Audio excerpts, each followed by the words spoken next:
আসসালামু আলাইকুম বন্ধুরা, আশা করি সবাই সুস্থ আছেন। বন্ধুরা, বাংলাদেশ স্বাধীন হওয়ার প্রায় 50 বছর পর বর্তমান সময়ে বাংলাদেশ একটি কঠিন সময় পার করছে। এই ধরনের কঠিন সময় আগে কিন্তু বাংলাদেশ দেখেনি। স্ক্রিনে নিশ্চয়ই দেখতে পাচ্ছেন পরিস্থিতি সীমান্ত এলাকায় এতটাই কঠিন যে এইবার আমরা 16 ডিসেম্বরে যে কুচকাওয়াজ করি সেনাবাহিনী, নৌবাহিনী এবং বিমান বাহিনী সহ আমাদের সামরিক বাহিনীর সমন্বয়ে, সেটা আমরা করতে পারছি না বা করব না। কারণ সীমান্ত থেকে এবং বিভিন্ন পয়েন্ট থেকে আমাদের সেনাবাহিনীকে এবং আমাদের সমরাস্ত্রগুলোকে ঢাকায় জড়ো করা অনেকটাই রিস্কি, যার জন্য কিন্তু এইবার 16 ডিসেম্বরের যে কুচকাওয়াজ সেটা হবে না। আমরা এই ঝুঁকিটা নেব না। এবং বাংলাদেশ সীমান্তের কাছে প্রায় 270 কিলোমিটারের একটা দীর্ঘ সীমান্ত এলাকার সম্পূর্ণভাবে ক্ষমতার ব্যালেন্স পরিবর্তন হয়ে গেছে।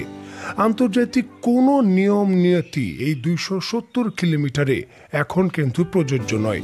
কারণ যারা এই জায়গাটা দখল করেছে তারা আন্তর্জাতিক নিয়ম নীতির কোনো তোয়াক্কা করে না। সরাসরি তাদের স্বার্থ বা তারা প্রক্সি হিসাবে যার কাজ করছে তার অর্ডার পালন করার জন্য সর্বদা প্রস্তুত রয়েছে। বিভিন্ন ধরনের শক্তিশালী আর্টিলারি, বিভিন্ন ধরনের ট্যাঙ্ক এবং বিভিন্ন ধরনের ভারী যে সকল সমরাস্ত্র রয়েছে বর্তমানে বাংলাদেশের দিকে তাক করানো হয়েছে।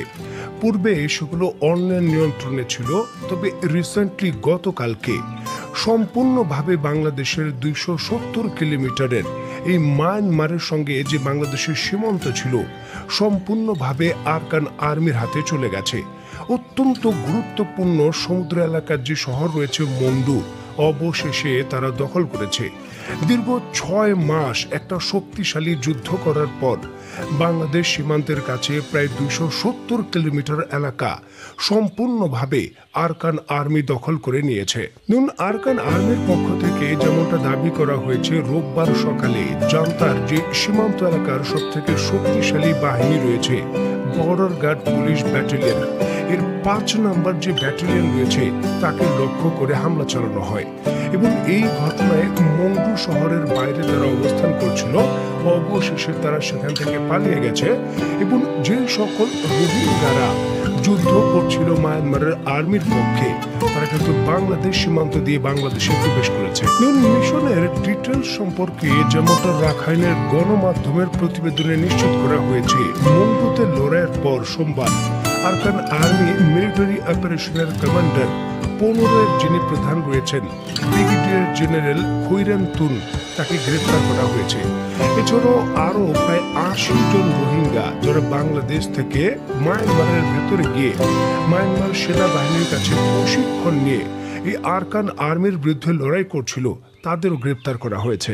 রোহিঙ্গারা একটি বেঈমান জাতি গোষ্ঠী। যদি এমনটা না হয় যে মায়ানমারের সেনাবাহিনী তাদের উপর এত অত্যাচার করলো, সেই মায়ানমারের আর্মির পক্ষে কি করে তারা বিদ্রোহীদের বিরুদ্ধে লড়াই করে? এটা স্বাভাবিক বিষয় যে বিদ্রোহীদের পক্ষে হয়ে তারা মায়ানমার সেনাবাহিনীর বিরুদ্ধে লড়াই করবে, এটাই হলো স্বাভাবিক বিষয়। তবে এই জায়গায় একেবারে উল্টো জিনিস কিন্তু আমরা দেখছি।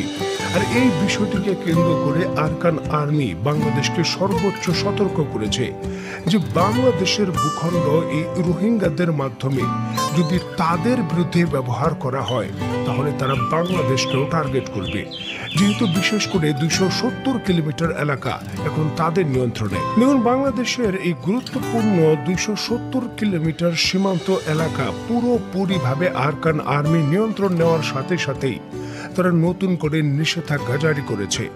আরাকান জলসীমা অনির্দিষ্টকালের জন্য সকল ধরনের নৌ চলাচল তারা বন্ধ করে নিষেধাজ্ঞা দিয়েছে, যার জন্য আমাদের সেন্ট মার্টিনের সঙ্গে যোগাযোগ সম্পূর্ণভাবে বিচ্ছিন্ন হওয়ার একেবারে পথে। আপনারা নিশ্চয় অবগত আছেন, আমাদের টেকনাফ জেটি থেকে যেই সকল জাহাজ বা নৌকাগুলো সেন্ট মার্টিনে যায় সেটা শাহপুরীর দ্বীপে যে চর জেগেছে, এই চরের জন্য কিছুটা মায়ানমারের ভূখণ্ড ব্যবহার করে তারপর যেতে হয়।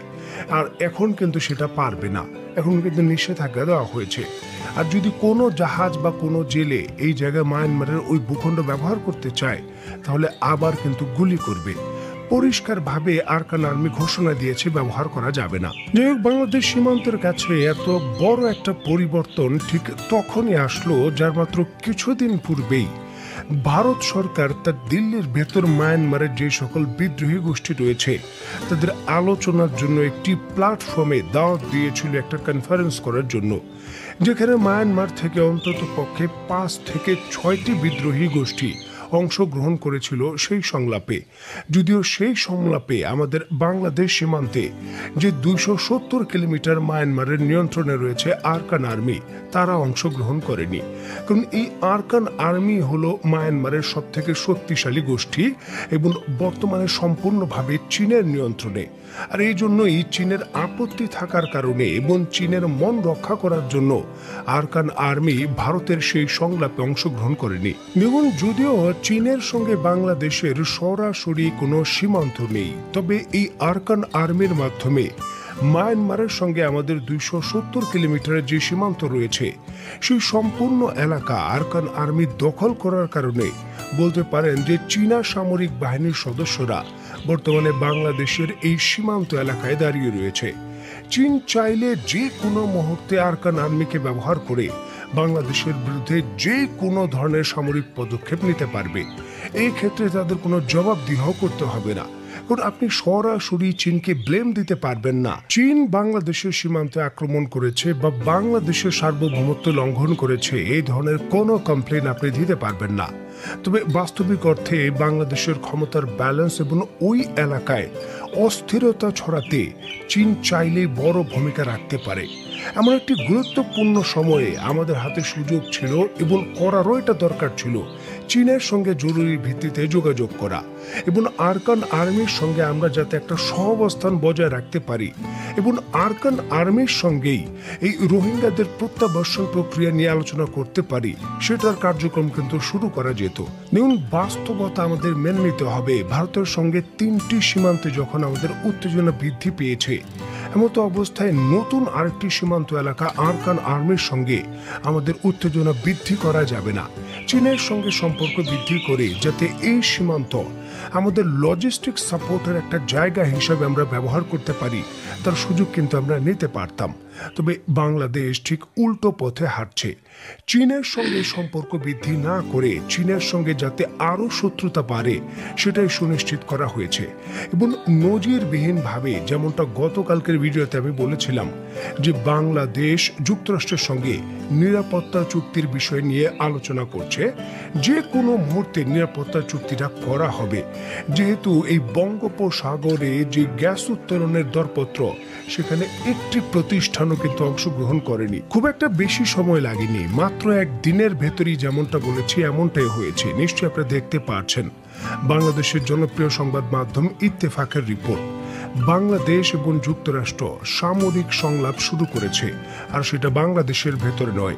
এই যুক্তরাষ্ট্রের যে হাওয়াইয়ের রাজ্য রয়েছে, যেটা চীন সাগরে মানে দক্ষিণ চীন সাগরে অবস্থিত, সেই হাওয়াইয়ের ভেতর বাংলাদেশের সঙ্গে এই যৌথ আলোচনাটা শুরু হয়েছে। বাংলাদেশের সংবাদ মাধ্যমগুলো নিশ্চিত করছে যে যুক্তরাষ্ট্রের সঙ্গে খুবই গুরুত্বপূর্ণ পারস্পরিক সহযোগিতার আলোচনা হচ্ছে এবং এই সংলাপে প্রযুক্তি, প্রতিরক্ষা সরঞ্জাম বিষয়ক নানান বিষয়ে গুরুত্বপূর্ণ সিদ্ধান্ত আসবে এবং সামরিক মহড়া এবং বিভিন্ন ক্ষেত্রে কি করে সরাসরি সামরিক সহযোগিতা দিতে পারে যুক্তরাষ্ট্র, সেই বিষয়ে চুক্তি করার সুনির্দিষ্ট যে রূপরেখা সেটাও কিন্তু নিশ্চিত করা হবে। এবং নজিরবিহীনভাবে এই আলোচনায় বাংলাদেশ সেনাবাহিনী, নৌবাহিনী, বিমান বাহিনী ছাড়াও পররাষ্ট্র মন্ত্রণালয় এবং বাংলাদেশের কোস্ট গার্ডের উচ্চ পদস্থ কর্মকর্তাদের একটি বড় প্রতিনিধি দল বর্তমানে হাওয়াইয়ে অবস্থান করছেন এবং এটা একটা নজিরবিহীন ঘটনা।